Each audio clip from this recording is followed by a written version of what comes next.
Bueno, muy buenas tardes a todos y a todas. Bienvenidos a la exposición de la tarde de hoy del programa Compartiendo Nuestro Conocimiento. Hoy día esta es la segunda charla que tenemos. Ya tuvimos la charla de Javier Leguá, ahora vamos a tener la charla titulada Data Science y Deep Learning, motivación para explorar nuevas oportunidades en la investigación de IFOP, la cual va a ser dictada por Francisco Plaza Vega. Les voy a contar un poquito sobre Francisco. Francisco es ingeniero pesquero de la Pontificia Universidad Católica de Valparaíso, magíster en estadística de la Universidad de Valparaíso y doctor en estadística por la misma universidad. Aprovecho de felicitarlo por su grado obtenido hace poco tiempo. Y en los últimos años ha desarrollado una línea de investigación asociada a series de tiempo y modelos de Machine Learning. Actualmente se desempeña como ingeniero en control de gestión en la sección de auditoría y control, acá en Valparaíso. Así que, sin más, Francisco, te cedo el micrófono para que tú puedas comenzar tu interesante presentación. Ya, pues, muchísimas gracias, Javier. Gracias a todos los asistentes. Hola, buenas tardes. Efectivamente, pues, como decía Javier, resumió todo el título. Mi presentación en realidad se llama así, Data Science y Deep Learning, y en el fondo, más que yo les diga... más que yo les diga, enseñe técnicas y cosas tan en detalle, digamos, de fórmula y cosas así, la idea es que sea más una conversa en la cual yo les muestro que hay cosas que se pueden hacer y en el fondo eso, es motivar para que podamos, dentro de IFOP, colaborar hacia esta línea de investigación que en algunos casos se llama emergente, pero realmente van a ver ustedes que desde hace hartos años atrás hay gente que en IFOP está trabajando al respecto y la idea es seguir potenciando el área, ¿ya? Entonces, bueno, un poco de contexto respecto a la presentación.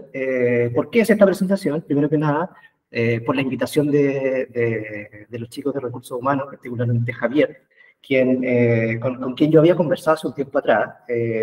Yo tenía ganas de hacer esta presentación, sin embargo no tenía el tiempo para hacerla, porque estaba terminando justamente, estaba en toda la pega de qué significaba desarrollar el doctorado.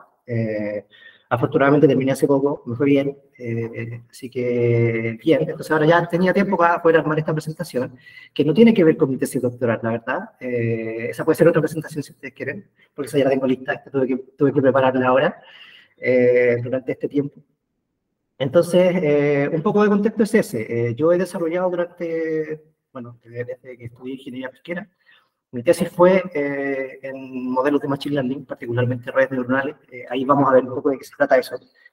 Someramente, en todo caso, la idea es no meter conceptos tan pesados, sino que sea más bien una conversa para poder ir entendiendo algunas de las técnicas, ¿ya? Que cuando uno ve la tele, sobre todo ahora que está el famoso ChatGPT, uno se pregunta, bueno, ¿de dónde sale esto? Voy a intentar mostrar más o menos de dónde vienen todas estas técnicas. Incluso vamos a ver un modelo que es el que se usa para el ChatGPT. Entonces, bueno, la idea fue un poco mostrar todas las herramientas que uno conoce y que pueden ser aplicadas. Yo veo harta potencial dentro de IFOP para poder... En IFOP apuntan los datos, entonces ese capital hay que capitalizarlo de alguna manera.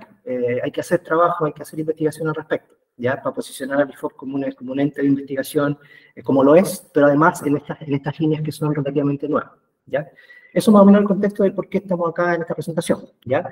Un contexto de acuerdo a lo que yo hago, como bien lo mencionó Javier, yo trabajo en el área de auditoría y control en el Instituto de Fomento Pesquero, que es estoy acá, de hecho en el IFOP, estoy acá en Valparaíso.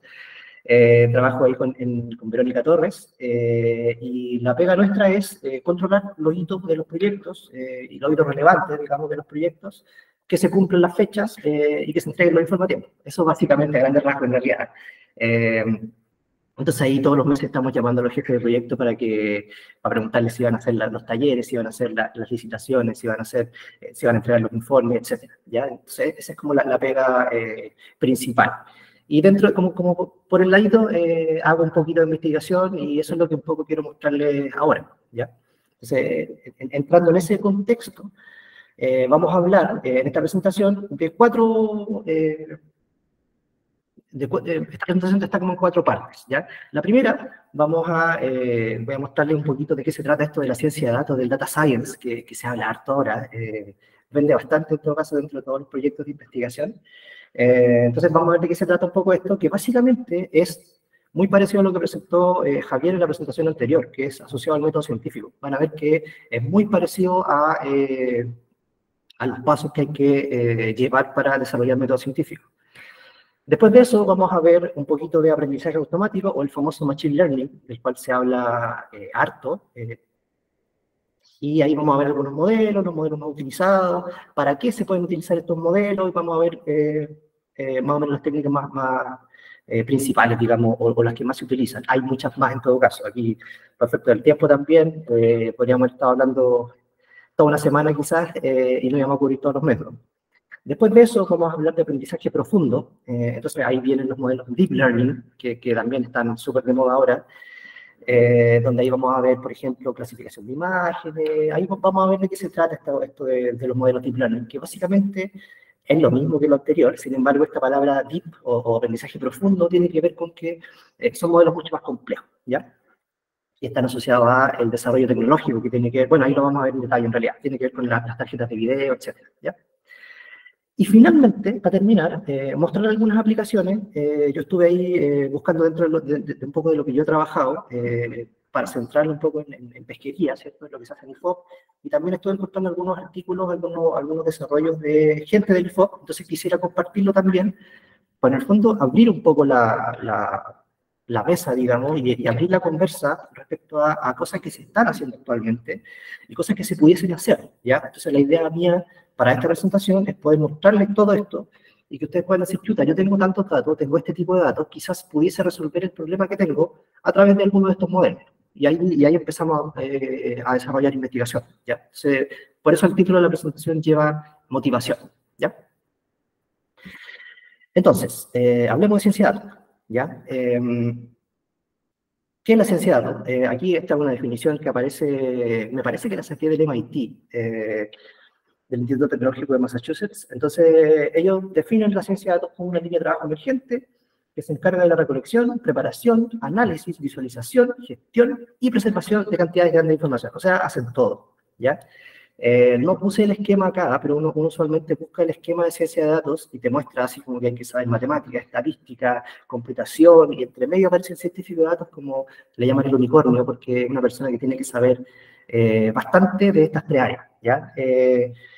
No es tan así, pero tampoco es tan sencillo, ¿ya? Sí hay que tener claro el problema. Yo diría que lo principal es tener claro el problema que quieres solucionar. El resto viene a través de la misma investigación. Acá en el IFOP yo diría que somos todos científicos de datos, entonces esa etapa ya está cubierta, digamos, todos saben programar, todos saben de análisis estadístico, de visualización, todos saben un poco de matemática, entonces ya está cubierta esa parte. Entonces ya podemos empezar a trabajar en ciencia. Cuando ustedes le preguntan, sí, son científicos de datos. Entonces, aquí vamos a ver un poquito, esto es muy similar a lo que mencionó Javier en su presentación anterior. Un esquema general de un proyecto de ciencia de datos, cualquiera sea, tiene estas etapas que se muestran acá. La primera parte enmarcando el problema, después entender los datos o el contexto de la información que se tiene para resolver el problema. Posteriormente, extraer características, modelamiento de análisis, presentación de resultados o implementación práctica, o lo que le llaman en inglés el deployment, cuando, por ejemplo, uno tiene que desarrollar un código que va a ser posteriormente utilizado en una aplicación siguiente o en un proceso que es más continuo, ¿ya? Entonces, hablemos de la primera parte. Pues. Para marcar el problema, eso acá en el informe está clarísimo. Pues. Todos tenemos, creo que más preguntas que respuestas respecto a, por ejemplo, el problema que vimos anterior, el que mencionaba Javier, asociado a la raya. Primero hay que hacer las preguntas correctas, ¿cierto? Hay que poder identificar el problema, poder identificar el tipo de cliente que va a ser el receptor de esta respuesta al problema. En este caso también lo tenemos clarito, la subpesca, ¿cierto? Y cuando, por ejemplo, existen proyectos que son muy grandes, que son muy a largo plazo, etcétera, estos proyectos ya vienen enmarcados, pues ya vienen enmarcados en un término de referencia, por ejemplo, que es lo que ustedes se conocen ya todos los términos de referencia de esos proyectos, entonces eso ya está definido. Por eso yo les decía que ya la primera parte está cubierta, ¿sí? Entonces lo siguiente es poder entender los datos. Primero, aquí yo pongo algunas de las preguntas, pero realmente esto lo da un poco la experiencia, lo da un poco el conocimiento, el juicio experto. Hay algunas reglas, ¿sí? Que son, por ejemplo, qué también del punto de datos, si son todos datos, faltan datos, como le pasó como le pasaba al problema de raya que mencionaba Javier en la presentación anterior, si hay ruido en los datos, y para responder a esas preguntas hay técnicas que ya están establecidas, y eso tiene que ver con la misma investigación y el poder entender cuáles son los datos que se tienen, ¿ya? Lo siguiente es poder acomodar los datos, poder ordenarlos, ¿cierto? Porque a veces uno tiene un montón de bases de datos, entonces hay que juntarlas o no, etcétera, ¿ya? Y además yo pongo acá una parte que es el análisis exploratorio de los datos, acá, esto también es una pura línea en realidad, pero eso involucra también toda un área de investigación. Análisis exploratorio de datos es graficar harto, ver cómo se correlaciona una variable con otra, matrices de correlación, análisis de componentes principales, hay una serie de técnicas que ayudan a poder visualizar el problema desde el punto de vista de los datos, ¿ya? Teniendo un poco eso, los datos ordenados, ¿cierto? Después uno se va a la parte que tiene que ver con la extracción de características. Esta etapa, como lo dice acá arriba, está un poco sobrepuesta al análisis exploratorio y también al acomodo de los datos. Entonces, es como, digamos que como un proceso un poco iterativo, ¿ya? Y por eso al final aparece esto acá y la flechita se devuelve en el fondo, ¿ya? Pero en general se trata de poder tener una base de datos que es la base de datos que yo voy a meter a los modelos, digamos, y en general uno habla de datos tabulares, es decir, tiene un montón de filas, que serían los casos que yo tengo para mi modelo, y tengo las columnas que vendrían siendo todas las variables que yo le voy a meter en el modelo, en términos súper generales. Ustedes bien saben que los tipos de datos que ustedes utilizan para investigación son también muy variados. Pero más o menos en términos generales uno trata de llegar a eso antes de meterlo al modelo, ¿sí? Y por eso mismo esta etapa es crítica, porque es una etapa muy importante para poder hacer funcionar los modelos, ¿ya? Y además, tal como la etapa anterior, implica harta creatividad y un poco el contexto de los problemas que se están trabajando, ¿ya? Lo siguiente, aquí si ustedes se fijan, probablemente la gente que está acá y ha trabajado en los proyectos de investigación, ustedes ya han cubierto toda la etapa anterior, pues ya hicieron el acomodo de los datos, ¿cierto? Ya tienen los datos, ya están utilizando los modelos. Entonces, esta etapa se trata de modelar y analizar los resultados. Algunos de los objetivos de estos tipos de modelos, o de los modelos, yo aquí todavía no hablo de ningún modelo, ¿ya? Más adelante vamos a ver cuáles son los modelos, pero básicamente uno pudiese clasificar el objetivo de modelar como tres cosas. Primero, puede ser describir, puede servir para control, o puede ser para predecir, ¿ya? Que usualmente uno lo que quisiera es predecir cómo se va a mover la abundancia quizás el próximo año, ese es como el objetivo en realidad, ¿ya? Pero a través de todo, del tipo de modelo que yo voy a aplicar, es cómo voy a poder llegar al final a cada uno de estos objetivos, ¿ya? Entonces, esta modelación también te implica poder evaluar las métricas de desempeño del modelo, que el modelo funcione bien, ¿cierto? Y hacer algunas correcciones. Entonces, ese tipo de correcciones es el por qué aparece esta flechita acá abajo, en la cual yo me devuelvo a quizás enmarcar mejor el problema. Si los resultados del modelo no fueron concluyentes, yo pudiese devolverme, eso también es parte del método científico, ¿no es cierto? Me puedo devolver y enmarcar mejor el problema, quizás revisar el entendimiento de los datos, extraer las características, etc. ¿Ya? Entonces, por eso yo digo que es un proceso iterativo. Finalmente, si todo sale bien y aparecen resultados relevantes que quizás pueden servir para obtener conocimiento, tengo dos vías de salida, digamos. Que una es de acuerdo al cliente. Si el cliente es, yo le llamo humano, pero en realidad si hay que presentar los resultados, que es la parte de acá arriba, es un informe, es una presentación, etc. ¿Ya? Sin embargo, si el cliente es un proceso, ahí yo trabajo por esto que les mencionaba anteriormente, que es el famoso deployment, ¿ya? Que puede ser un código quizás, que puede ser datos, o pueden ser algún tipo de insumo más automático, diría yo, para continuar con otro proceso, ¿ya? Entonces, Esto que vimos anteriormente se replica un poco, y aquí les pongo tres esquemas típicos de ciencia de datos, o de extracción de conocimiento, o de minería de datos, que también sirve para estos efectos, y todos tienen más o menos la misma estructura, ¿ya? Fíjense que, por ejemplo, el esquema de descubrimiento del conocimiento a través de los datos, o minería de datos, en que primero parto de datos, selecciono, ¿cierto? Preproceso, transformo datos.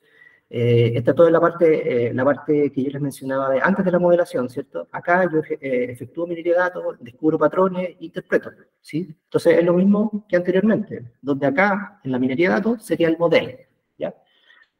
Este otro esquema también, que es asociado a minería de datos también, pero que funciona de manera similar, solo que acá se ve que es como un poco más circular, ¿ya? Es un tema de diseño simplemente, pero básicamente es lo mismo. A través de datos, comprendo el negocio, ¿cierto? El negocio o el problema, que tiene que ver con enmarcar el problema, ¿cierto? Comprendo los datos, preparo los datos, modelo, evalúo y despliego, ¿ya? Que es una estructura similar. Acá también puse otro, esto, he buscado un poquito en Google y puse el primero que me salió, ¿no? Datos, ¿cierto? Limpiar, entrenar el modelo, ahí vamos a ver de qué se trata esto del entrenamiento que yo llamo, testeo de los datos y mejorar, ¿ya? Aquí hace la conexión con el proceso iterativo que yo les mencionaba anteriormente, ¿ya? Ya, pues, eso de la ciencia de datos, traté de resolverlo lo más que pude, ahí ya se abre un poco la discusión, y ahora vamos a la área chica, vamos a ver el modelo de Machine Learning, ¿ya? O aprendizaje automático, ¿ya?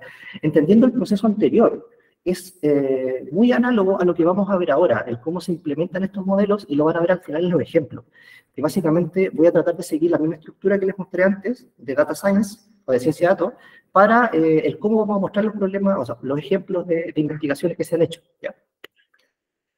¿Qué es el aprendizaje automático? Ustedes han escuchado hablar probablemente del famoso Machine Learning, ¿ya? Pero ¿cómo se asocia esto a lo que vamos a hablar ahora? Una definición, esta también la saqué del MIT, indica que el aprendizaje automático o Machine Learning es un subcampo de la inteligencia artificial. Entonces, si ustedes están trabajando con modelos de Machine Learning, están trabajando efectivamente con inteligencia artificial, ¿ya? Se define muy ampliamente, esta es una definición súper generalizada realmente, como la capacidad de una máquina para poder imitar el comportamiento humano inteligente. Ustedes han visto esos gráficos típicos de la neurona, ¿cierto? Eso yo no lo voy a mostrar acá porque está muy repetido, entonces no quise ponerlo. La neurona, ¿cierto?, que imita la forma de pensar del cerebro, entonces cuando la neurona supera cierto umbral, se activa la función y sigue a la otra, bueno, eso más o menos es lo que se trata de decir un poquito acá, ¿ya?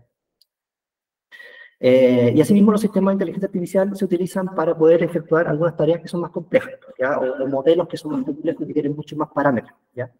Que usualmente no se pueden explicar los parámetros intermedios del modelo, por eso se habla de que estos modelos son de caja negra, digamos, ¿ya? Eso lo vamos a ver también. Entonces, algunas de las características más comunes es que todo se hace, obviamente, utilizando computadores, ¿ya?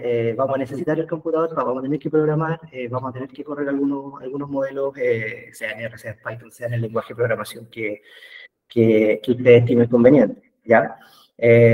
Obviamente estos modelos funcionan a través de datos. Necesitamos datos para poder alimentar estos modelos. Se habla también de que los modelos de Machine Learning y Deep Learning son, bueno, el concepto en inglés, ellos le llaman data hungry, ¿ya? O sea que necesitan un montón de datos, básicamente. Son hambrientos de datos, ¿ya? Necesitan un montón de datos para poder entrenar un modelo Machine Learning, ¿ya?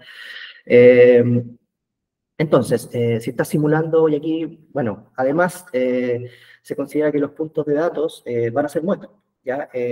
Porque en el fondo lo que trata de hacer este modelo es aproximar, todo modelo realmente trata de aproximar la realidad, ¿cierto?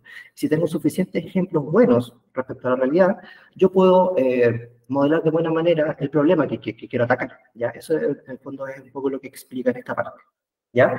Y además, obviamente, los datos se presentan de forma tabular. Yo lo dije anteriormente, ¿cierto? Entonces el esquema de Data Science, de ciencia de datos, sirve en esta parte, porque necesito datos que estén ordenaditos para poder alimentar mi modelo de Machine Learning, ¿ya?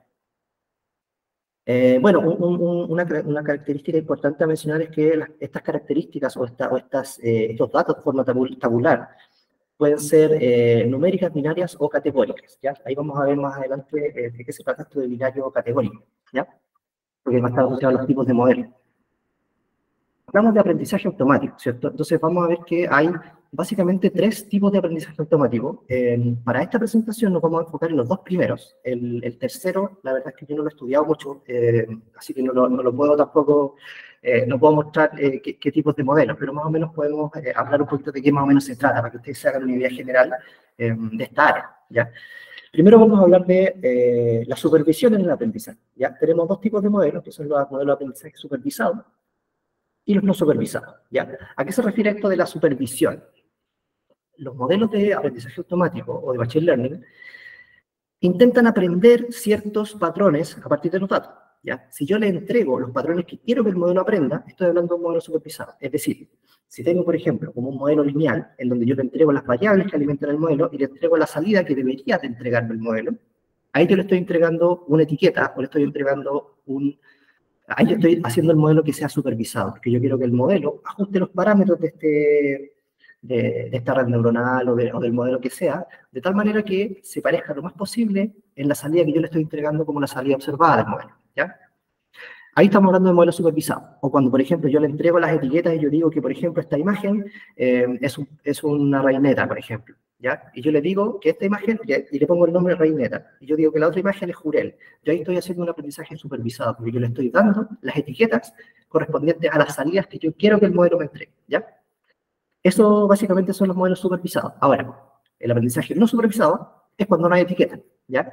No hay retroalimentación y el modelo o los modelos que se utilizan en este tipo de aprendizaje, lo que intentan es poder encontrar alguna estructura subyacente en los datos, o sea, que no está fácilmente encontrable, ¿ya? Que no está fácilmente visualizable. Vamos a ver ahí algunos ejemplos también de modelos que se utilizan en este tipo de aprendizaje. Y el aprendizaje de tipo reforzado, lo que hace es, a través de un proceso de toma de decisiones o de un sistema de recompensas, se pueden aprender una serie de acciones, ¿ya? Por ejemplo, esto se utiliza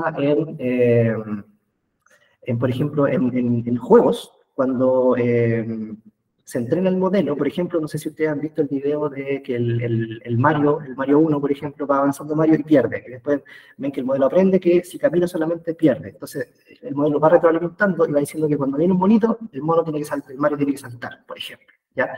Ese es aprendizaje reforzado. El modelo está constantemente en un proceso de retroalimentación a través del sistema de recompensas. Por ejemplo, el otro ejemplo que quizás es más claro es estos modelos que juegan ajedrez, ¿ya?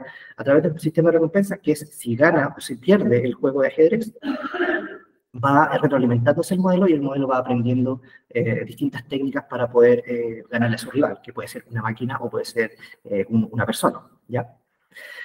Entonces, veamos primero aprendizaje supervisado. Aquí yo voy a presentarle un esquema general de cómo funciona un modelo de aprendizaje supervisado, que es más o menos la línea de lo que ya les comenté, ¿ya? Tengo mis datos de entrenamiento, ¿cierto? Tengo que están asociados a ciertas etiquetas, que van a ser los resultados que yo quiero que el modelo me entregue, ¿ya? Con algún grado de error, obviamente. Y tengo algún algoritmo de aprendizaje automático. Aquí todavía no estamos viendo ni un modelo, ¿ya? Pero acá se va a insertar el tipo de algoritmo de aprendizaje automático que vamos a trabajar, ¿ya? Dependiendo el marco del problema que queremos resolver, ¿sí? Entonces la idea es que una vez que el modelo aprendió o ya está entrenado, ¿ya? A eso se refiere la etapa de entrenamiento, ya cuando el modelo ya está entrenado o, dicho más desde el punto de vista estadístico, cuando se ajustaron los parámetros del modelo, ¿ya? Que pueden ser miles en algunos casos, ya tenemos nuestro modelo listo. Entonces, una vez que el modelo está listo, lo que nosotros hacemos es ponerle nuevos datos que no estaban en el entrenamiento, a través del modelo predictivo, que va a ser este modelo que ya está entrenado, ¿cierto? Y vamos a obtener una predicción, o una estimación, o una simulación, etc. ¿Ya? Así básicamente funciona el aprendizaje supervisado, ¿ya? Entonces, bueno, usualmente, voy a leer un poquito lo que sale acá abajo, es que los modelos más utilizados en este caso son, por ejemplo, los de clasificación o de regresión, ¿ya? Quiero clasificar una serie de categorías, ¿cierto? O quiero encontrar algún valor de estimación, ¿ya? Voy a mostrar un par de ejemplos también al respecto al final, ¿sí? Dentro del aprendizaje no supervisado, como les mencionaba anteriormente, es cuando no hay etiquetas, entonces queremos que el modelo nos entregue alguna respuesta de qué diablos está pasando dentro de los datos, ¿ya? Aquí hay como dos grandes tipos de problemas. El primero, que es el del lado izquierdo de la pantalla, es de agrupamiento o clustering, cuando tengo ciertos datos y yo quisiera saber a qué categoría pertenecen estos datos, o quisiera separar los grupos de posibles categorías en las cuales se pueden agrupar estos datos, y yo no tengo idea de cuáles son. Entonces tenemos este tipo de algoritmos, que son de agrupamiento, ¿ya? Otra de los tipos de algoritmos para aprendizaje automático son, por ejemplo, de reducción de dimensionalidad. Cuando se tiene un modelo que tiene, no sé, 50 variables, y yo quisiera ajustar algún modelo, tengo demasiadas variables, ¿cierto? Por lo tanto, se utilizan técnicas de reducción de dimensionalidad para poder pasar de 20 variables quizás a 3 o a 4, idealmente, si es que funciona el problema. Muchas de estas técnicas se utilizan harto en la parte del preprocesamiento, es decir, la parte del análisis exploratorio de datos también, ¿ya? O de acomodo de datos para la etapa esta de ciencia de datos que les mencioné antes, porque a veces esto es parte del mismo análisis. Y posteriormente a esto se van a aplicar algún otro modelo de tipo supervisado quizás, ¿ya?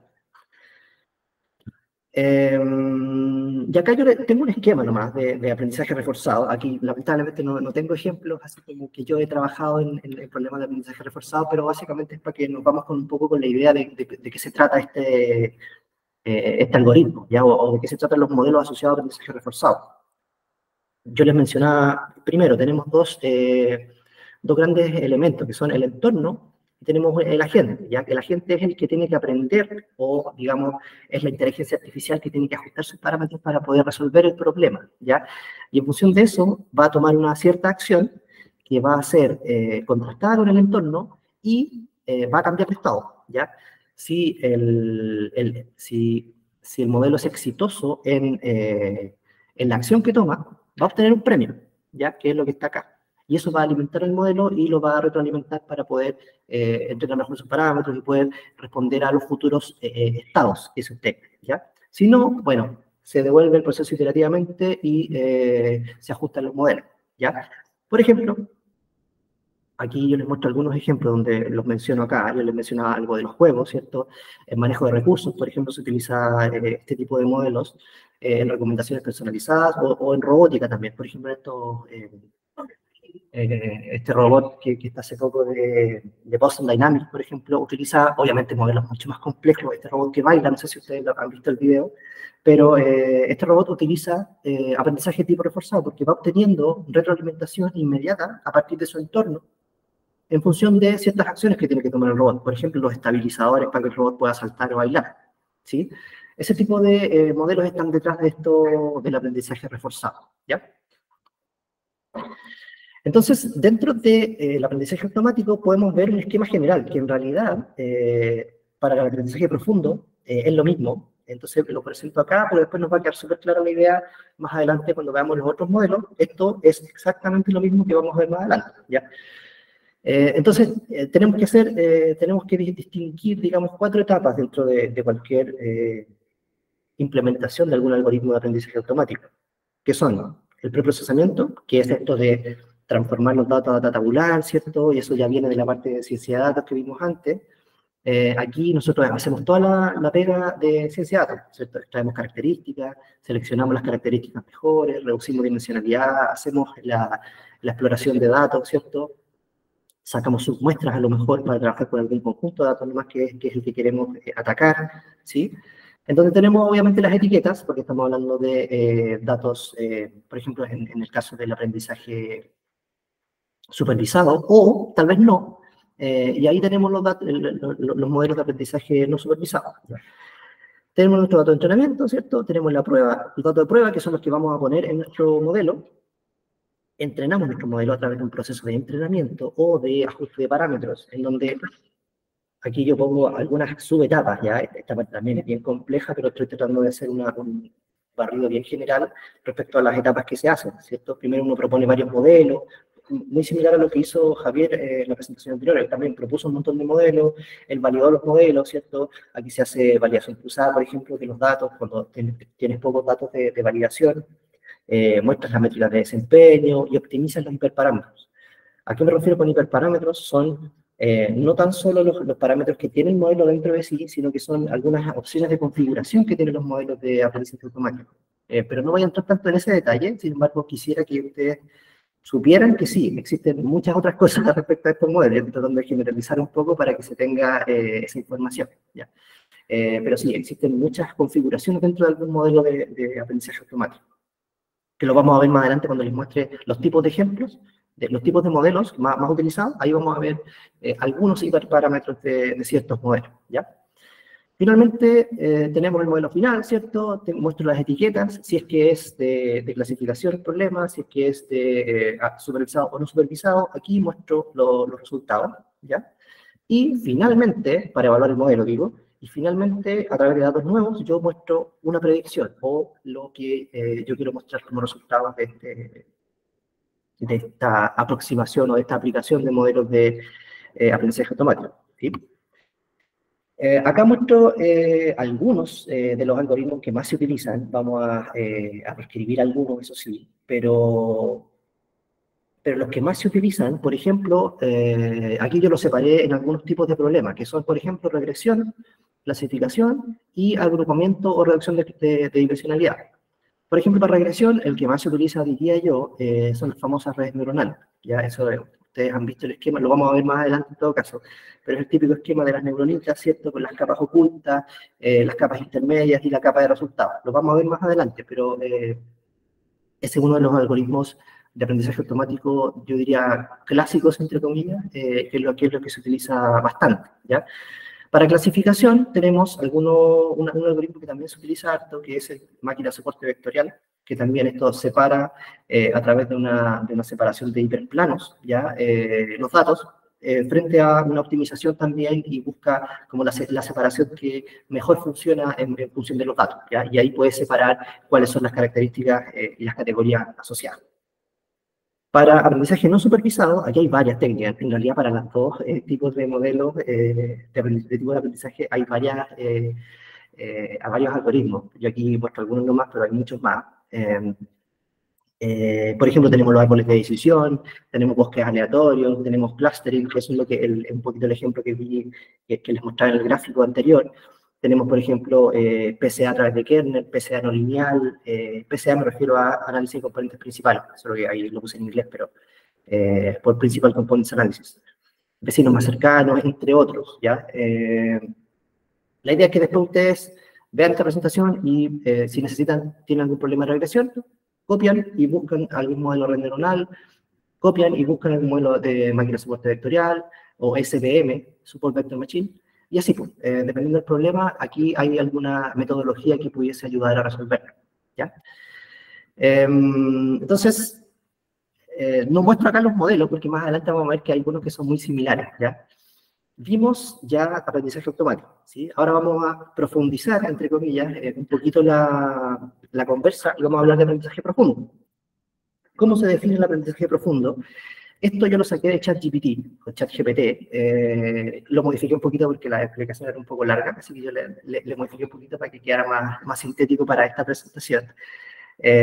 Bueno, de hecho, el título de esta presentación también salió de ChatGPT, así que con unas pequeñas modificaciones, pero vamos a ver de dónde vienen esos modelos. Entonces, bueno, ¿qué es aprendizaje profundo? Es una rama también dentro del campo de la inteligencia artificial, pero se enfoca en el desarrollo y entrenamiento de modelos de redes neuronales artificiales de múltiples capas, ¿ya? Aquí no estoy diciendo nada nuevo, estoy hablando exactamente lo mismo que vimos en aprendizaje automático, ¿ya? Entonces, ustedes van a ver que hay muchas similitudes respecto a cómo se plantean estas metodologías. Sin embargo, claramente son más complejas. Entonces, yo podría decir quizás una definición un poco más acertada. ChatGPT miente en todo caso, hay algunas formas de ver que se equivocan. Sin embargo, esto no está mal, es generalizado, pero yo lo definiría quizás con que son modelos mucho más complejos, ¿ya? A partir de una mejora en la tecnología que se dio más o menos desde el año 2010 para adelante, lo vamos a ver más adelante, y obviamente permite abordar tareas mucho más complejas, como por ejemplo el reconocimiento de imágenes, vamos a ver algunos ejemplos de eso, el procesamiento del lenguaje natural, por ejemplo, lo que hacen los traductores, etc. ¿Ya? Entonces, algunas de las características más comunes asociadas a Deep Learning es justamente lo que les mencionaba. A partir del 2010, a partir del desarrollo acelerado tecnológico, particularmente hacia las tarjetas de video, las GPU famosas, esto permitió que los modelos de Deep Learning o de Machine Learning se pudiesen entrenar mucho más rápido. ¿Ya? Esto no lo he mencionado, pero los modelos, particularmente los de aprendizaje profundo, requieren una capacidad de cómputo que es bastante exigente, bastante demandante al respecto. Más adelante también les voy a mostrar en los ejemplos, les voy a comentar un poquito que algunos de los ejemplos que yo les mostré ahí, de trabajos que he hecho, los corrí en este computador de Nifox, el que tenemos todos nosotros. Y ahí les voy a mencionar más o menos cuánto se demoran en entrenar los modelos, ¿ya? Entonces, una cosa es la mejora tecnológica, ¿cierto? Y otra cosa también es la gran disponibilidad de datos, ya que obviamente hay un aumento. Nosotros en el IFOP también es una institución que es muy rica en términos de información, ya hay muchos datos dando vuelta, entonces eso también es bien positivo a la hora de brindar una oportunidad de poder desarrollar este tipo de técnicas, ¿ya? Entonces, obviamente, ha crecido, y esto un poco resume lo anterior, que ha crecido en el tiempo, en la medida que tanto software como hardware han ido mejorando y han ayudado a resolver aplicaciones que son mucho más complejas, ¿ya? Porque presenta mejorías dentro de su desempeño. Ahora, eso también hay que mencionar también que va con el costo asociado, que es el costo computacional, ¿ya? Y obviamente, si uno lo puede traducir en dinero, el costo que implica adquirir los equipos más costosos, etcétera, ¿ya? Dentro de los algoritmos más utilizados, obviamente hay muchos más, pero para los tipos de problemas, que tal cual como yo les mencioné antes en la parte de aprendizaje automático, vamos a tener siempre problemas de regresión. El poder ajustar una curva, el poder explicar una variable en función de otras, ¿ya? Eso yo digo que es regresión. Ahí vamos a utilizar las redes neuronales profundas, que también se utilizan bastante dentro de eso. ¿Qué es una red neuronal profunda? Lo vamos a ver en la siguiente slide, en todo caso, pero es muy parecido a la red neuronal normal, solo que tiene más capas, y eso es todo, ¿ya? Se dice que una red neuronal de más de 3 capas ya es aprendizaje profundo. Entonces, esa es solo la diferencia, ¿ya? Tenemos otro tipo de problemas que están asociados, por ejemplo, a datos de tipo secuencial. ¿Qué son los datos secuenciales? Por ejemplo, series de tiempo, datos que dependen uno de otro y sucesivamente. Por ejemplo, procesamiento del lenguaje natural. También ahí se utilizan este tipo de modelos que son las redes neuronales de tipo recurrente. ¿Ya? Vamos a ver también de qué se tratan un poquito. Tenemos, por ejemplo, para clasificación o para identificación o para análisis de imágenes, las redes neuronales convolucionales, que también se utilizan en regresión. Debía haberlo mencionado quizás en la parte de regresión, pero se pueden hacer unas pequeñas modificaciones y también funcionan para regresión. Y las redes de tipo generativas, ¿ya? Y ahí están las redes, por ejemplo, las redes generativas adversariales. De este último modelo está asociado al ChatGPT. ChatGPT funciona a través de este tipo de algoritmos. Vamos a ver de qué se trata un poquitito, ¿ya? Pero no vamos a entrar en tanto detalle porque obviamente es mucho más complejo, ¿ya? ¿Qué son las redes neuronales profundas? Por eso lo pongo acá este ejemplo, porque si yo tengo una sola capa, que es esta verde que está acá, si pongo una sola de estas, estoy hablando de redes neuronales simplemente, ¿ya?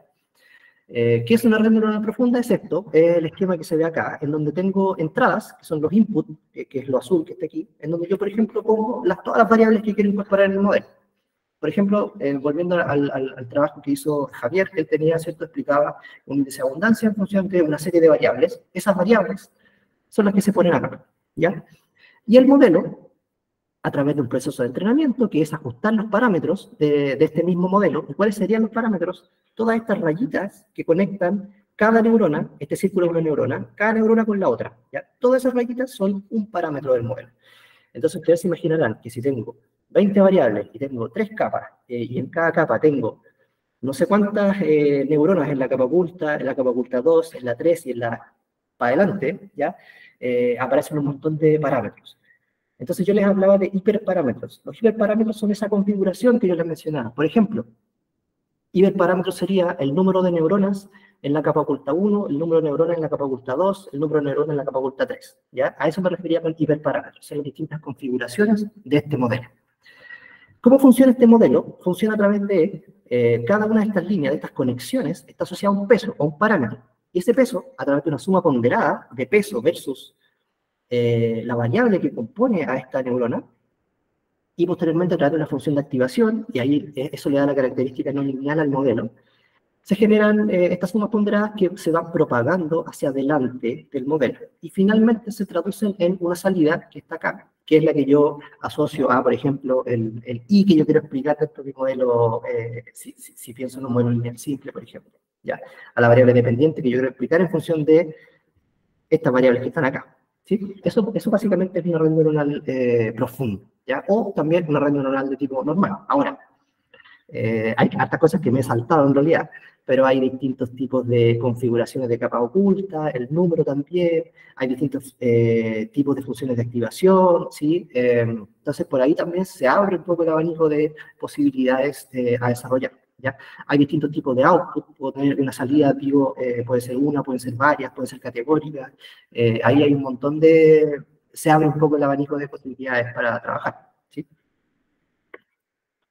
Yo les mencioné también las redes neuronales de tipo recurrente, que son estas redes que están asociadas a datos que son secuenciales, por ejemplo, trabajos de series de tiempo, aquí es bien interesante, en donde se tiene, por ejemplo, en términos bien resumidos, si yo considero, tal como pensemos en el ejemplo anterior de las redes neuronales profundas, ¿cierto?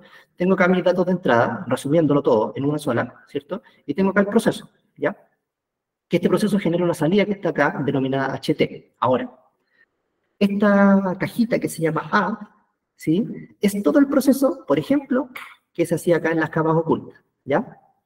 Entonces, la idea es que las redes neuronales recurrentes tienen un proceso que se llama la recursión, que es que la red se va alimentando a través de la misma información también.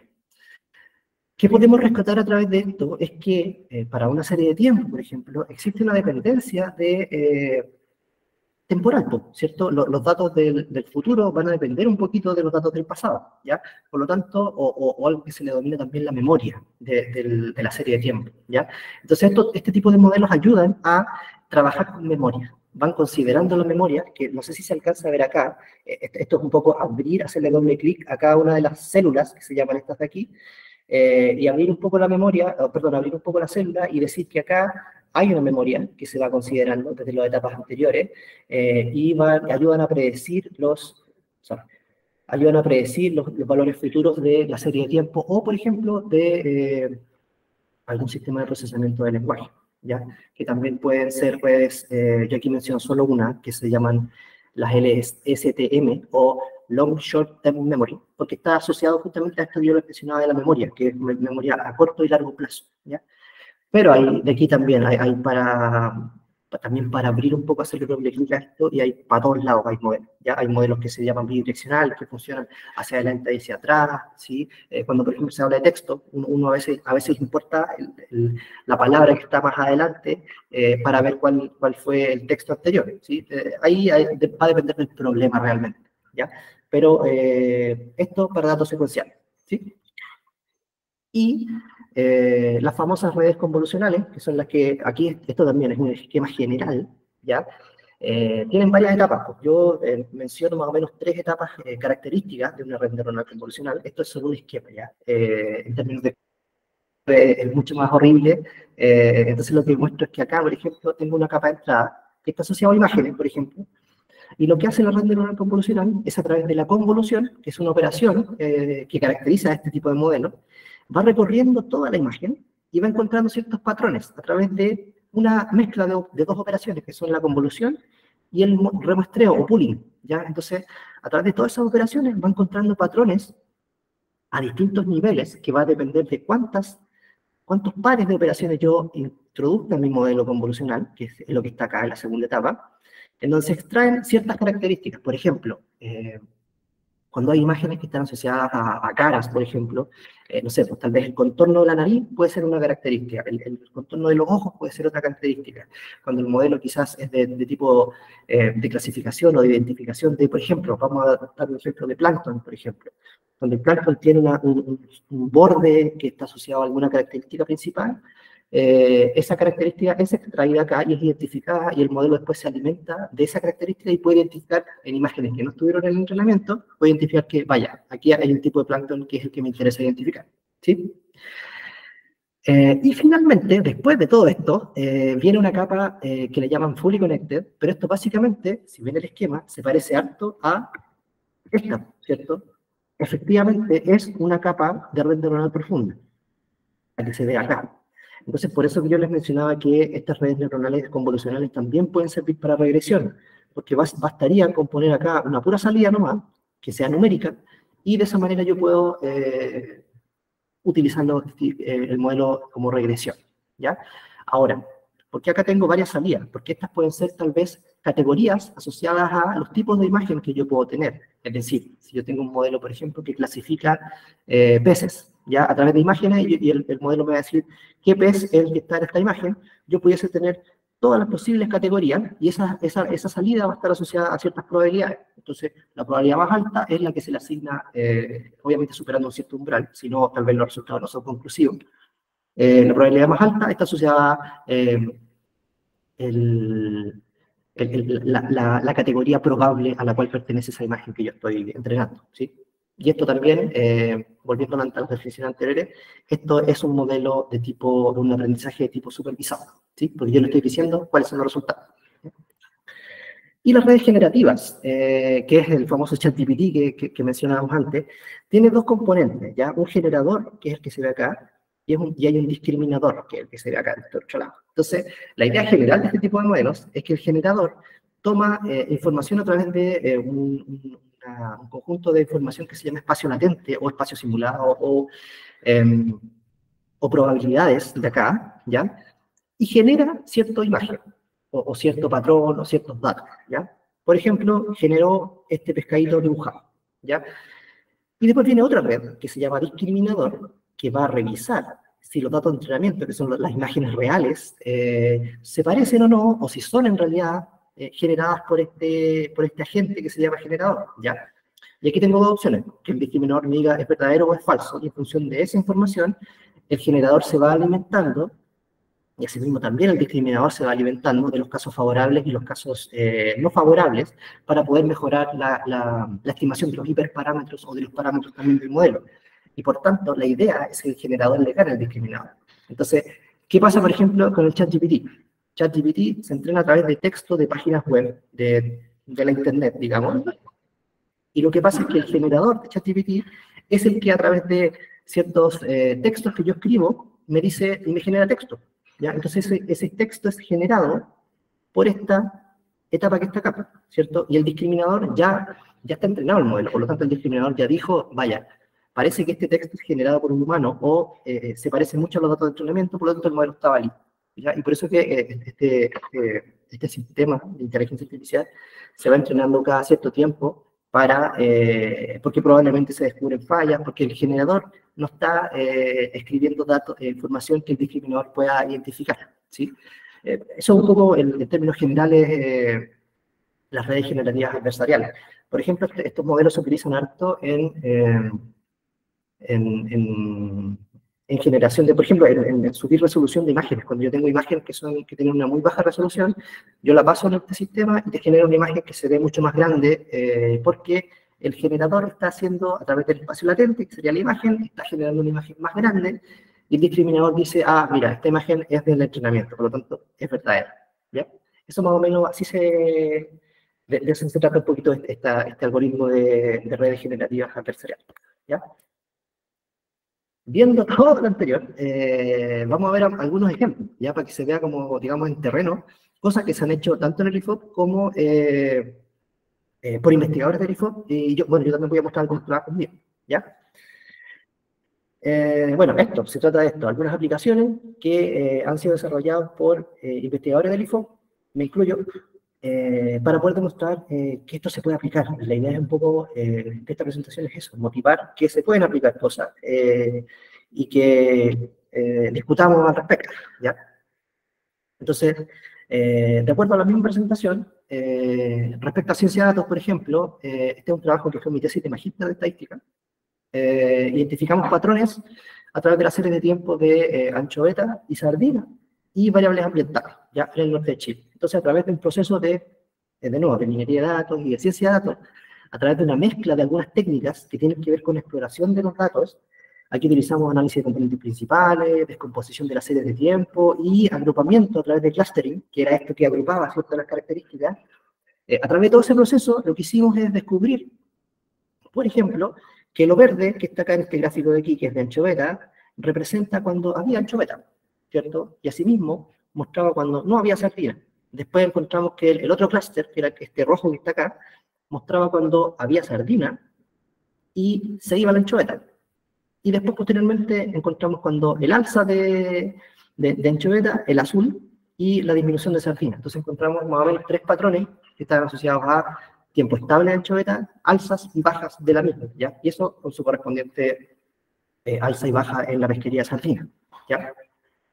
Aquí la idea tampoco está en tanto detalle, sino que más bien mostrarles que a través de una mezcla de técnicas se pueden obtener ciertos resultados que son conclusivos, y esto, bueno, está publicado aquí en este artículo que se muestra acá, ¿ya? Después, claro, en las preguntas podemos discutir más quizás de los mismos trabajos en sí, pero la idea era mostrar un poco y motivar un poquito de qué se trata esto. Respecto a aprendizaje automático, aquí yo diría que es donde más he trabajado, porque estoy trabajando desde mi tesis de pregrado de ingeniería pesquera, que fue en redes neuronales, en los modelos que vimos, imagínense redes neuronales profundas, pero con una sola capa tenía, ¿ya?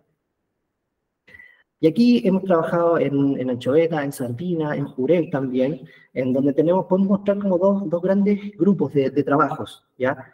Que es a través de series de tiempo, que son los datos del modelo, hacemos el preprocesamiento, ¿cierto? Hicimos esto es la parte del marco de la ciencia de datos, ¿cierto? El preprocesamiento, el análisis exploratorio, hicimos unas correlaciones cruzadas o autocorrelaciones, no lineales, ¿ya? Y después posteriormente aplicamos también un análisis de componentes principales. De ahí se redujo la dimensionalidad del problema y pudimos generar estos modelos de redes neuronales, ¿ya? Que son estos que están aquí. En este cuadradito de acá va el modelo que veíamos anteriormente, ¿ya? Una vez entrenado el modelo, se hacía la predicción y aquí tuvimos estos resultados. Aquí yo muestro dos nomás, pero hay más trabajos, pero muestro algunos ejemplos simplemente. Tenemos acá uno en jurel, uno en anchoveta y en sardina, que es lo que está publicado ya. Posteriormente, otra etapa es ya teniendo el modelo, ya tengo el modelo entrenado, por lo tanto yo puedo simular, pues, puedo meterle otro tipo de variables y puedo ver cuáles serían los resultados a futuro, que es justamente lo que se hizo acá a través de una proyección de variables ambientales para obtener algunos escenarios de cambio climático, asociados a las mismas pesquerías que están acá arriba, ¿ya?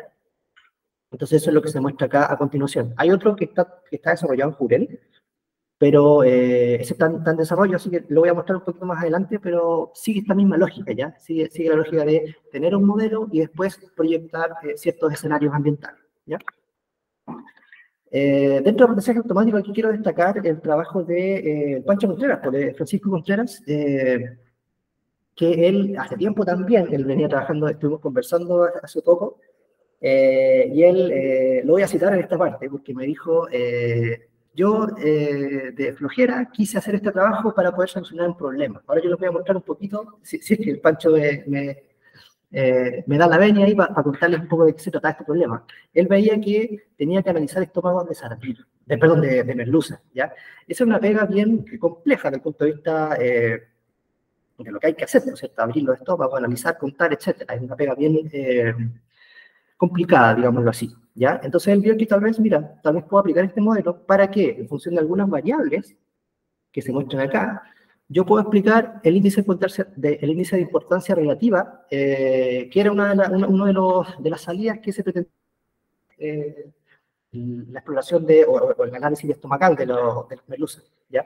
Entonces, si bien este trabajo no va en reemplazo y eso también que quede para efectos de toda esta la polémica asociada a la inteligencia artificial, no es en reemplazo ciertas labores, sino que más bien va en apoyo en algunas de las, para poder analizar los resultados, hablando de investigación netamente, ¿ya? Y eso es lo que se discute y eso es lo que se presenta como resultados del trabajo, sino que no se pretende reemplazar los métodos tradicionales, sino que más bien utilizar esta información para poder contrastar y poder evaluar cuáles serían los resultados asociados a este tipo de modelo, ¿ya? Entonces está este trabajo de Francisco Contreras, ¿ya? Entonces fue publicado en este libro que se ve acá a continuación, que fue publicado por ahí, si no me equivoco, creo que fue por ahí por el año 2010 o 2008, por ahí creo que fue la publicación de este libro. Encontrando también, buscando algunos trabajos, encontré un trabajo en que Jorge Castillo está como coautor, con unos profes de la Universidad de Huelva, que yo trabajé con ellos también, en donde acá identifican a través de algunas técnicas asociadas a máquinas de soporte vectorial, que vimos que era una de las que se utilizaba para segmentación, ¿cierto?, para clasificación. Ellos a través de máquinas de soporte vectorial, en función de datos, por ejemplo, de los ecosondas, que se ve acá cuando se identifican algunas especies asociadas a cierta señal del ecosonda, a través de parámetros que están acá, no entra en detalle de cuáles eran los parámetros ni la explicación del por qué afectan, sino que más bien es mostrarles que a través de ciertos parámetros y en un modelo que ellos utilizaron, el modelo red neuronal de percepción multicapa o el de las capas, el modelo de aprendizaje profundo que vimos anteriormente de redes neuronales, y un modelo de máquina de soporte vectorial, implementaron un sistema de clasificación que a partir de estas variables que están acá, me indicaba qué tipo de especie era la que de la que se trataba, ¿ya? Y ellos obtuvieron muy buenos resultados al respecto. Este es un trabajo del año 2010. Aquí está el de Jurenco. Yo les mencionaba que había un trabajo asociado a un modelo red neuronal, o un modelo de deep learning, en este caso, que es un modelo de red convolucional. Este trabajo fue presentado el año pasado en un congreso y está en desarrollo, digamos, todavía no terminó el artículo, pero la idea es, a través de un modelo de redes convolucionales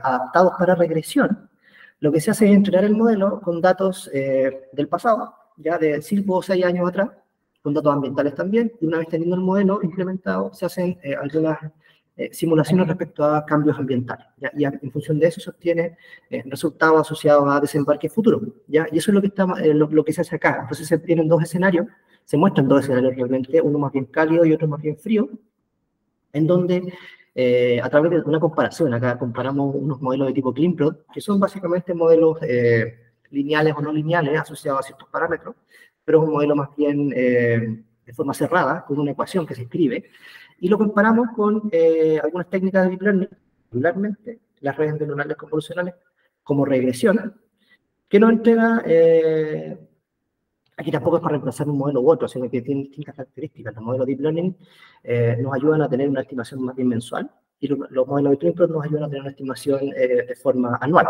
¿ya? Y esa es la gracia de tener estos modelos. Aquí están los resultados asociados a deep learning, y estos son los resultados asociados a los datos del modelo CleanPlot, ¿ya? Esto con algunos escenarios ambientales, ¿ya? Obviamente toda la parte que vimos anteriormente de ciencia de datos ya se hizo en esta parte. Se descubrieron las variables, se hizo la tabulación de los datos, se hizo el entrenamiento de los modelos, etcétera, ¿ya? Lo que les quería comentar respecto al tiempo de proceso es que, por ejemplo, estos modelos que se hacen acá, yo lo hacía en el computador de acá del IFOP, y se demoraba alrededor de un día entrenar uno de los modelos. Después me cambié el computador y ahí era una cosa de 5 o 10 minutos, ¿ya? Entonces ahí hay una cosa importante respecto a el tiempo de proceso o la capacidad de cómputo que se pueda tener para este tipo de modelos que son altamente complejos, ¿ya? Los modelos de redes neuronales son más rápidos, ¿ya? Asociado también a aprendizaje profundo y particularmente a clasificación de imágenes, aquí vale la pena destacar una iniciativa auspiciada, digamos, a través de los convenios de desempeño de Corfo, que viene desde el año 2020 al año pasado, en donde se han recolectado imágenes asociadas a la pesquería de merluza, ¿ya?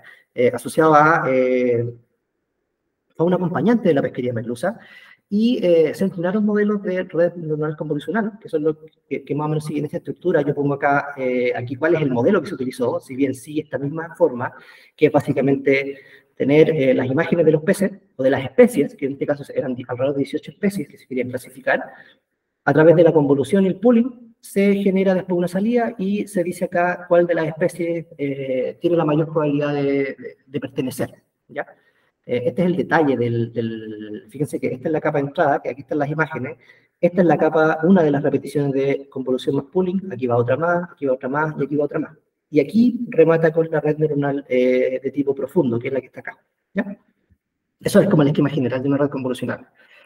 Y a partir de eso, se entrenaron los modelos, se obtuvieron buenos resultados, y esto se implementó en una aplicación de tipo web, que está por aquí, donde uno puede subir una imagen, y obviamente desde el conjunto de entrenamiento, desde el contexto del problema que se está trabajando, que eran estas fotografías de la fauna acompañante, y el modelo puede predecir a qué especie corresponde de un set de 18 especies, si no me equivoco, ¿ya? Eso está acá, por supuesto, esta imagen de la aplicación de tipo web. ¿Ya? Vemos también, aquí muestro, esto nada que ver con pesca, este es un trabajo que dentro cuando yo estaba en el doctorado, me puse a trabajar un poco en esto como un proyecto en paralelo, y también salió esta aplicación en sismología, ¿ya? Aquí se ve que, bueno, aquí lo que hicimos fue trabajar a partir de imágenes generadas desde un modelo que se llama ETAS, que generaba riesgo sísmico, que el riesgo sísmico estaba asociado a una latitud y una longitud, por lo tanto, a partir de eso construimos imágenes, ¿ya?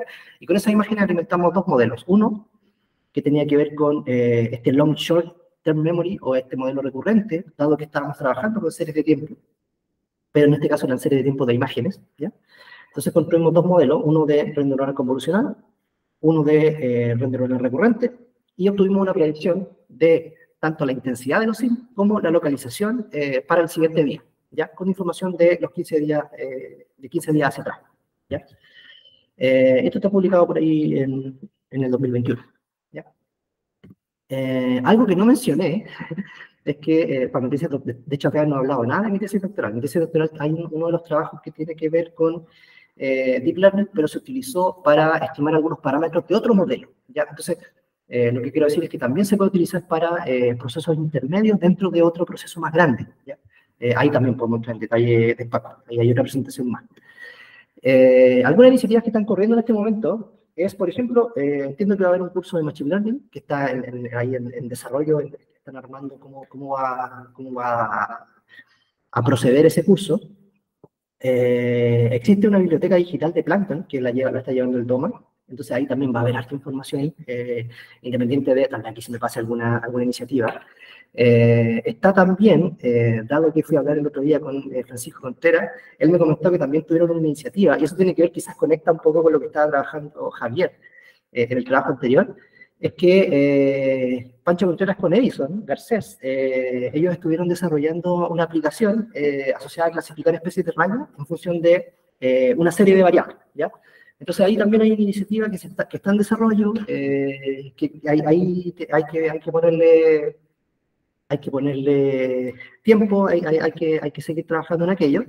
Hay una aplicación que estamos de hace tiempo en realidad trabajando con Guillermo Moyano, asociada a poder clasificar, poder agrupar más bien imágenes de toritos de reineta, para ver ahí algunos grupos que se puedan identificar y hacer un poco de ciencia de datos respecto a ver qué características son las que pudiesen identificar quizás estos tipos de formas de los otoritos, ¿ya? Pongo etcétera porque capaz que se me pasen algunas cosas que se están haciendo en el momento, pero la idea era un poco contarles de este tipo de modelos que se pueden aplicar, no es tan complicado y en el fondo echarme un poco para adelante, ¿ya? Algunas referencias o recomendaciones asociadas a libros son las que pongo acá. Después esta presentación obviamente va a quedar disponible para quien la quiera revisar. Particularmente yo me centraría en este libro, el primero, que es un libro bien entretenido, bien fácil de leer, que es un manual más o menos de ciencia de datos. El segundo libro está asociado más a teoría, pero también es bien interesante, yo lo ocupo cuando escribo las definiciones en los artículos. Y los otros son de programación, eso es directo, tanto me parece, no, este también es un poco de teoría, pero es bien bueno también para poder entender un poco cómo funcionan algunos modelos. Y los dos últimos son asociados a programación ya de plano, uno en R y el otro en Python. Ahora, todo esto está en internet, así que también basta con buscar los códigos, se adaptan y listo, ¿ya? Y muchas gracias por el tiempo. Muchas gracias, Francisco. Excelente presentación, súper exhaustiva. Por eso también nos pasamos un poquito de tiempo, pero se entiende porque era súper exhaustivo. Sí, Así disculpe. que abrimos la conversación. Vamos, yo creo que para enmarcarlo, yo creo que unos 15 minutos más. Así que quien tenga comentarios, dudas, ideas, adelante, levanta la mano y podemos ir conversando.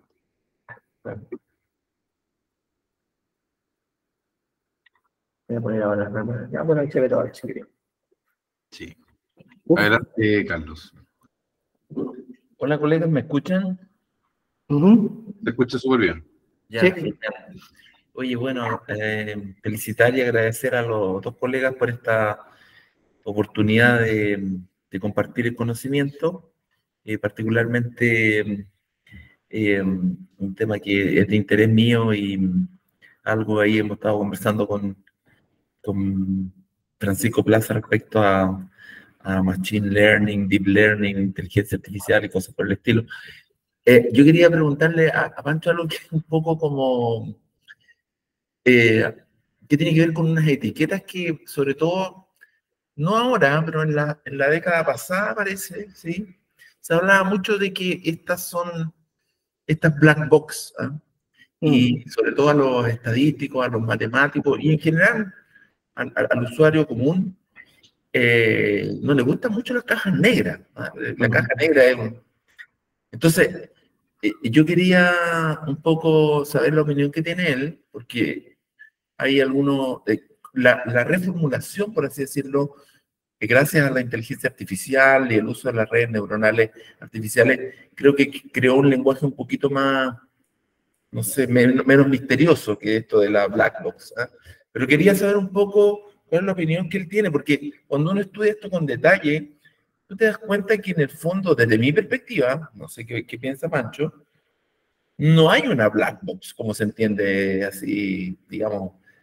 Hay un conjunto de variables latentes, porque uno puede tener una representación de estos tipos de modelos a través de un enfoque de modelos de regresión, por así decirlo, ¿cierto? Bien complejo, bien complicado, con variables latentes, etcétera. Entonces uno puede tener una comprensión casi sin usar este lenguaje un poquito. Yo sé que hay una parte en donde ahí uno tiene poco manejo, porque en el fondo la función objetivo que uno tiene que maximizar o minimizar dependiendo si está en negativo o en positivo. Efectivamente hay algunas cosas que quedan ahí que el algoritmo resuelve, digamos, pero le quería preguntar específicamente, ¿qué pensáis tú, Pancho, respecto al uso de la frase o la palabra black box cuando se utiliza este tipo de herramientas? Ya, pues, sí, efectivamente es una de las grandes, podría decirse problema, pero podemos verlo desde el punto de vista de la oportunidad, porque como mencionaba al comienzo, tiene que ver con el marco del problema que se quiere resolver. Si mi interés quizás es a través de un modelo de regresión, yo podría todo esto simplificarlo y poder decir, meto 3 variables y obtengo una sola salida, no me interesan los parámetros intermedios, cuando el problema es ese, ¿cierto? Ahora, cuando el problema efectivamente tiene que ver con poder representar y poder hacer variar ciertos parámetros, aparece esta complejidad, que por ejemplo en los modelos estos de las redes neuronales profundas, ya que es un poquito más claro, el montón de parámetros que existen, es muy difícil poder aislar un solo parámetro para poder hacer alguna suerte de simulación o de ver cada cuánto este movimiento del parámetro afecta la respuesta final del modelo. Pero yo tengo entendido que existen algunas técnicas de visualización de parámetros dentro de los modelos de la red neuronal. Por ejemplo, para convolucionales, uno puede ver las características intermedias de las variables latentes que mencionabas tú.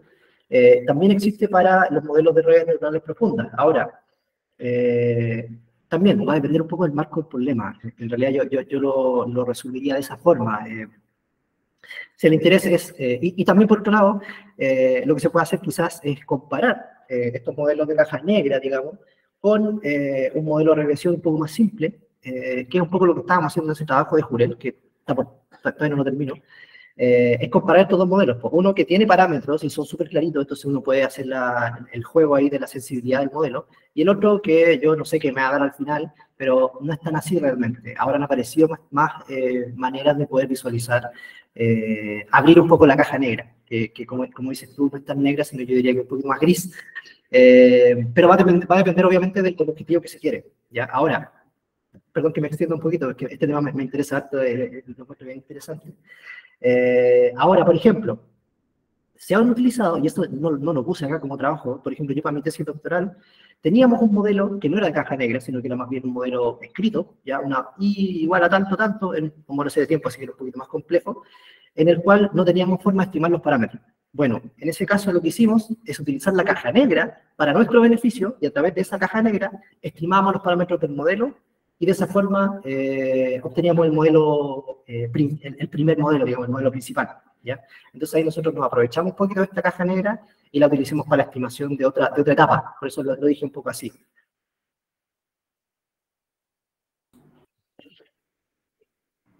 Muchas gracias, Patrick, felicitaciones. Muchas gracias, Francisco, Carlos. Gonzalo tiene la mano levantada.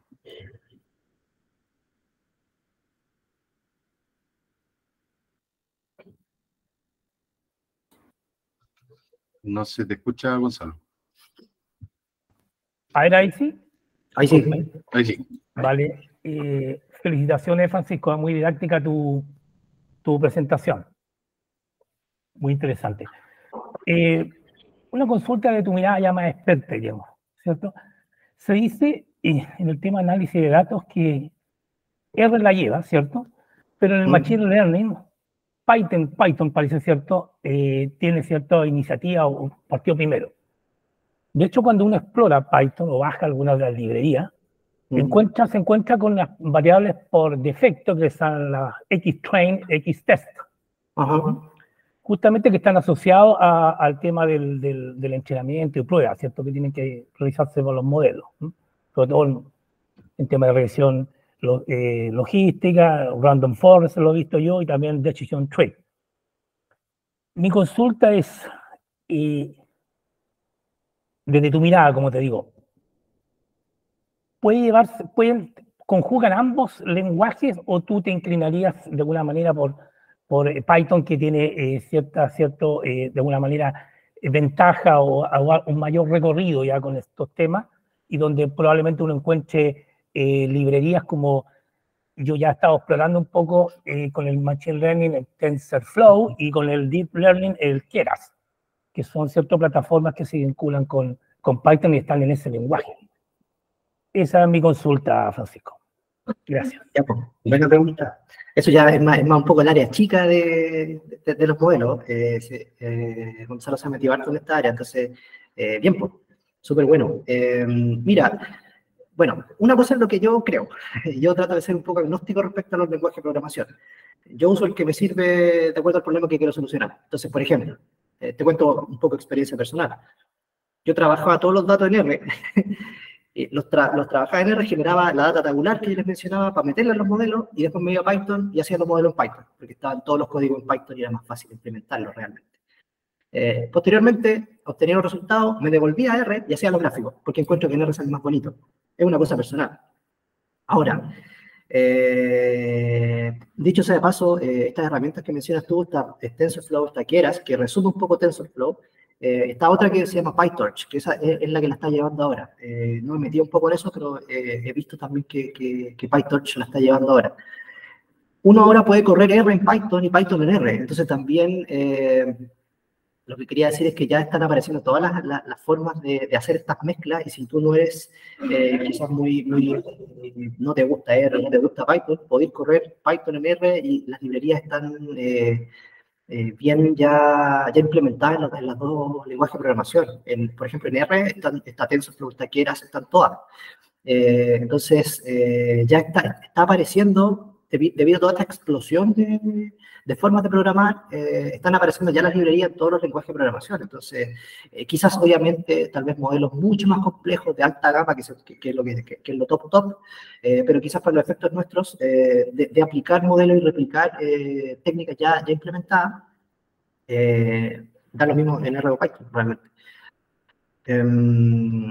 Toda vez que también existen técnicas en donde uno agarra el modelo y ya son modelos que están preentrenados. Eso se llama transfer learning, que uno pesca modelos que ya están entrenados, como estos de Google, bien pesados, y lo entrena para los datos que uno tiene. Entonces también se pueden hacer ese tipo de juegos, digamos.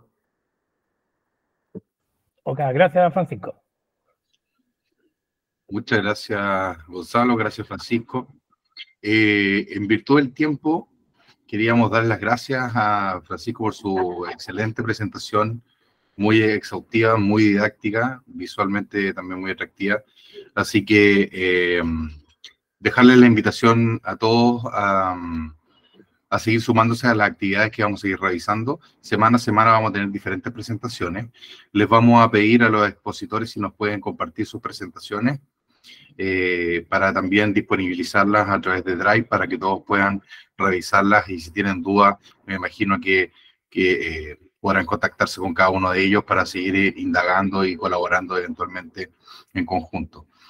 Darle las gracias también y agradecer al área de difusión, al área de diseño que nos ayudó con toda esta presentación, con todo este programa, compartiendo nuestro conocimiento. Así que muchísimas gracias. Muchas gracias, Francisco. Excelente presentación. Nos vemos en la siguiente charla la semana próxima, también el próximo jueves. Vamos a estar difundiendo ahí todo. Ya, pues, gracias a ustedes. Oye, espero que haya quedado claro. La idea era como motivar un poquito. No nos enredemos tanto en los modelos y empecemos a colaborar. Así que ese era un poco el espíritu de la presentación. Yo creo que quedó súper reflejado ese espíritu. Sí. Bacán, gracias. Muchísimas gracias a todos. Que estén muy Ya, bien. pues. Voy a detener la grabación en este momento. Ya.